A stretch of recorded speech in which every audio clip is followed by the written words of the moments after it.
And this is part 10 of The Troop by Nick Cutter. Alright, Bing Bing, it's your nightly little salmon treat. Let's talk about this book, yeah? So now after the boys lock their Scoutmaster into the utility closet, there she is, the chapter is opened back up into the continuation of the court case.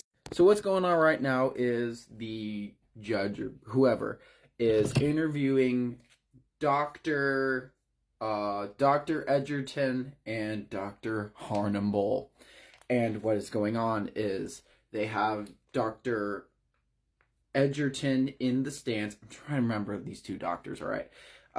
Dr. Edgerton is in the stands, and the defendant or persecution. Ooh, right there. Look at that. No. So they're like, yo, fam, both you and Hornible and Edgerton, both you dream team. Look at you guys. You created this medication, these worms. Tell me about them. And he's like, yeah, so I was hired on by Dr. Hornible, and he had this amazing idea. I've never heard anything like this before. It's revolutionary. We created this solution to male pattern baldness, to weight gain, to the aging process. He literally created this miracle medicine to reverse all of the negative parts of living. You know, aging, extra, diseases or skin conditions, you know, baldness, weight gain. We have the solution, and we created this option to prevent these things from happening, or at least reversing.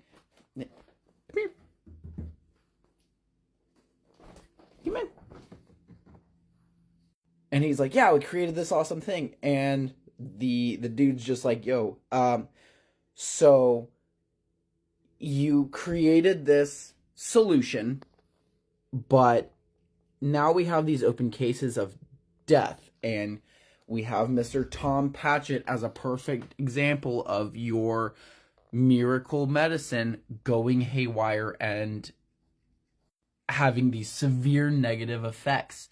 What can you say about that? And Dr. Edgerton is like, yeah, all right, listen. When I went into this project with Dr. Hornible, I wasn't expecting it to go the way that this was.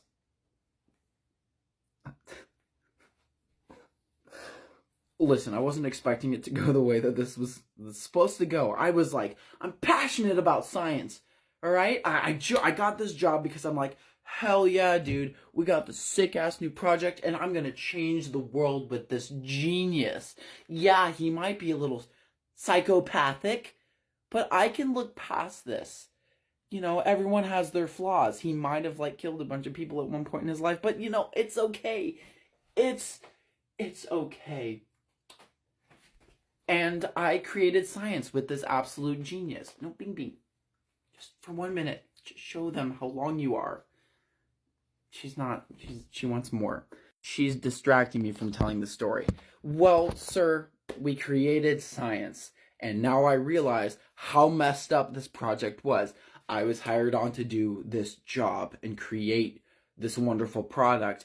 What I didn't understand, what was going on behind the scenes from my initial, job title, as soon as I'd leave the office, Dr. Hornible was concocting this biohazard.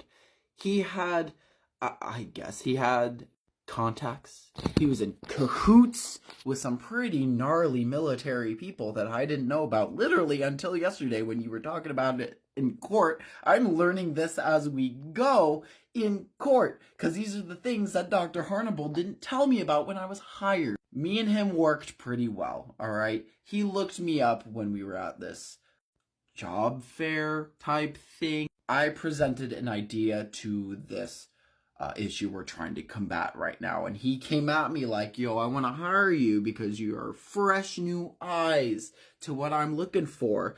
And I'm like, hell yeah, someone as knowledgeable as you looking at me, a little tech, a little first year. I feel real special right now. But he was really looking for people who weren't going to rat him out and who were, I had a lot of debt in school, so he could pay that. and extra little hush money on the side. So yeah, I didn't say anything because I was paid off. What? Yeah. So the court chapter ended with pretty much Dr. Edgerton explaining that, yeah, I was a part of this, but I didn't know his true intentions. And yes, he was telling the truth, that he was not aware of the dark intentions of Dr. Harnable, which will come to fruition as the chapters go on. Into the hallway with you, you beast. Be gone. So the boys were outside of the cabin and they were talking about what just happened, and they felt guilty about what they did to Scoutmaster Tim. Newton actually contemplated going inside and letting Tim out, but unfortunately Kent was the only one who knew the lock combination. So now we have reached part 2 of the book, the intermission, if you will, and it opens up with a large news source covering an incident on Prince Edward's Island. A biological incident of unknown source, an outbreak, if you will, occurred on Prince Edward Island, and the military has the island surrounded so no one can go in or go out. So the military has tracked down a possible outbreak of an unknown substance.